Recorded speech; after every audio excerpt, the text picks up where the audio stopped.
नमस्कार गृहिणीमध्ये तुमचं स्वागत आहे. तर आज गौराई येत आहेत आणि त्याची तयारी आता माझी चालू झाली आहे. तर पुन्हा नेहमीप्रमाणे मी पहिली रांगोळी काढून तर गौराई घरी घ्यायचं टायमिंग लेटचं पण होतं, त्यामुळे माझं निवांत चाललं होतं आणि टाईम लेटचा असल्यामुळे मी पहिल्यांदा थोडंसं डेकोरेशन करून घेतलं.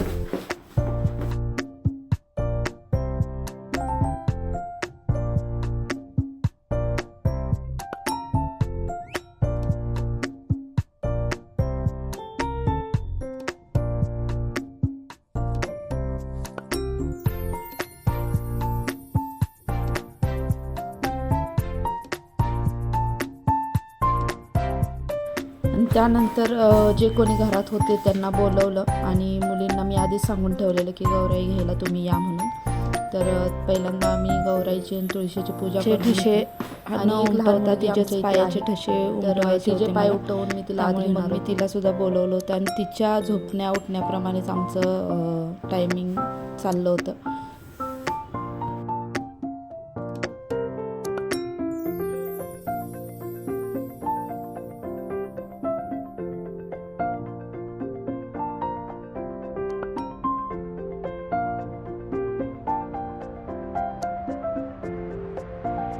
आणि तिला आतमध्ये घेताना शिवाला असं झालं होतं की माझे पण पाय उमटवायचे. मग नंतर थोड्या वेळाने परत दोघांनाही आतमध्ये घेतलं. नंतर शिवा तिला घेऊन आला परत एकदा जाऊन.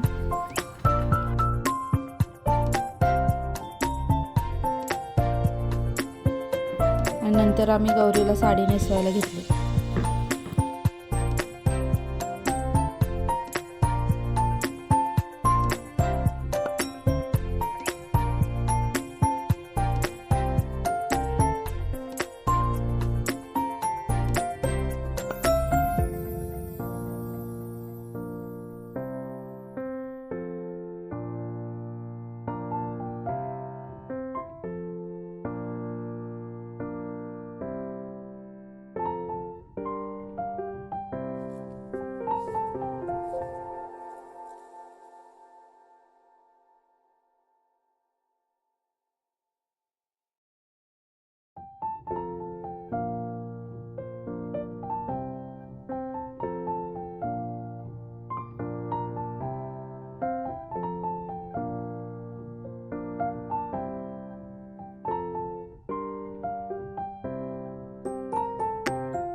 जवळजवळ 2 तास लागले सगळं तयारी करून व्यवस्थित करून गौरी बसवायला.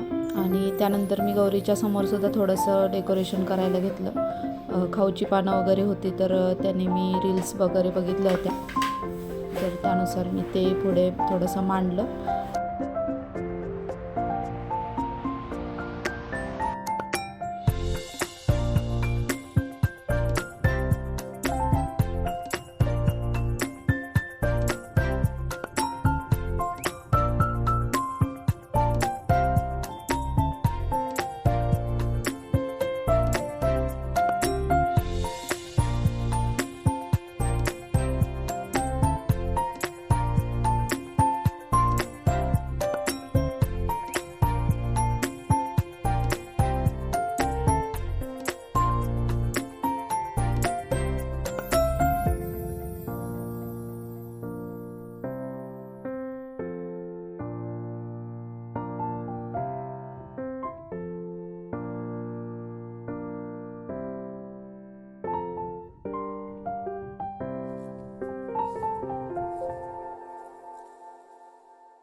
आणि अजून थोडी फुलं राहिली होती, त्यामुळे मग अजून मी थोडंसं बाहेरसुद्धा डेकोरेट करून ठेवलं. डेकोरेशन एवढ्यासाठी की बाहेरनं कोणी येताना त्यांना छान वाटावं, प्रसन्न वाटावं म्हणून पहिली रांगोळी आणि फुलांचं वगैरे डेकोरेशन थोडं केलं की छान वाटतं घरात येताना.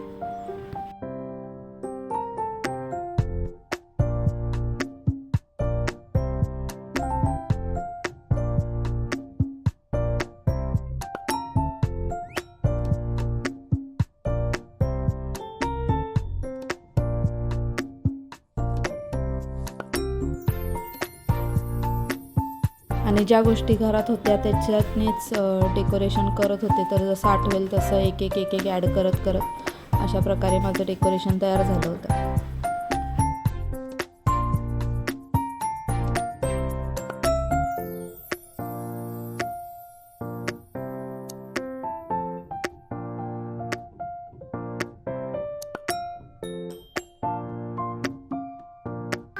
आणि त्यानंतर आम्ही संध्याकाळी सगळ्यांनी एकत्र मिळून आरती करून घेतली.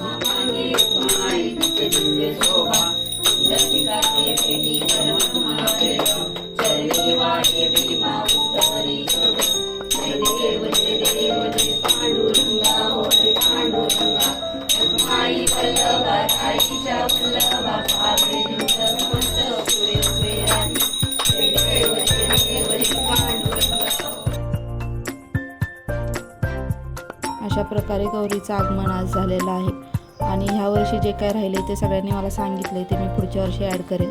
तर आजचा ब्लॉग तुम्हाला आवडला असेल तर लाईक करा, शेअर करा, सबस्क्राईब करा आणि कसा वाटलं ते कमेंट बॉक्समध्ये नक्की सांगा.